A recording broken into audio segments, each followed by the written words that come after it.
umudugudu wa Bikimba mu Akagari ka Gihara mu Murenge wa Runda w'Akarere ka Kamonyi niho aba biganjemo abagore bitangira ubuhamya bw'ibyababayeho bavuga ko higanje abagabo n'abasore bahuza ku nkeke abagore n'abakobwa babasaba ko baryamana. Abagabo benshi binaha byo nibyo bakunda kwitwaza cyane. Bakunda kwitwaza kubona umugore w'umuntu cyangwa se ari umukobwa agashaka kujya kumusambanya. Ubwo iyo byanze nyine bari inzigo. Nge byambayeho ndanakubitwa. Nge bwa mbere abanje kumbwira ngo nutica umugabo wawe ngo tubane ni wowe nzica.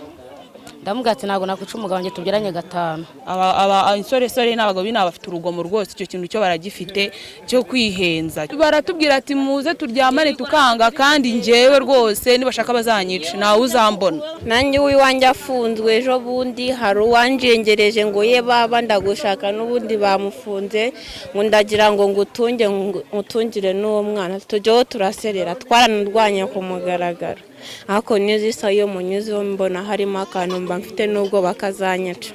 Ibyo bintu nyine biriho aka keshi bikorwa na kavukire zina hangaha. Ni ikibazo basobanura bagaragaza ko kiri mu bibahangayikishije ku rwego rukomeye, kuko ngo hari nabo aba bagore bahakaniye babahigiye kandi banaberuriye bababwira ko nibabaca urwaho ngo bazabagirira nabi kubera kubumvira ubusa. Ngo nyine bo babumva ko abagore bose bari ngombwa kugira ngo bakora icyo kintu, washaka kwanga akaba ari icyo. Ngiye yarabinyibwire rwose, arambwira ati nzakwica umunsi tuzahurira mu nzira. Nge na nungu yarambwiye ngo azanyica. Buri gihe niyo duhuye ku tagatoki ku kandi kazanyica n'isa mwakumva napfuye. Yarabimbwiye ko nitutaryamana ibyo byo bizaba, ndanabyiteze. Niba zanyica niba zangenza ndi ntago mbizi, ndarindiriye. Turahangayitse nyine cyane.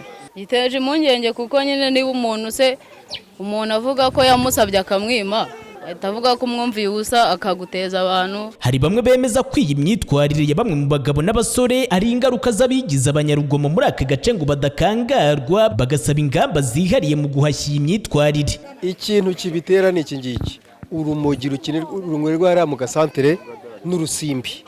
Abo bose rero iyo bamaze kunamuka muri izo nsimbi n'izo mogi nibwo baza kuza kwifuza ibyo badafite, bagashaka kurongora abagore bataterese kandi batanabahonze. Ibwo rero kubyanga ni naho ngo bituruka bose ugapfa. Ariko inzego ziba zibihagurukiye zikabyinjiramo, zananirwa zigatabaza izindi nzego zifite imbaraga, byose byacika.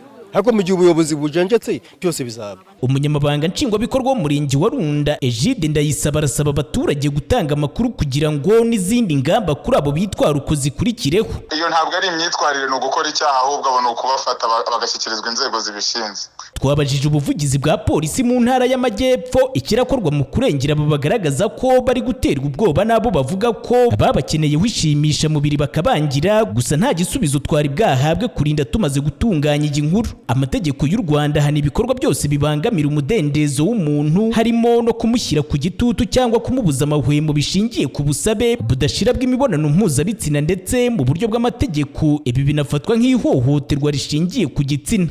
Diedone Imana TV1.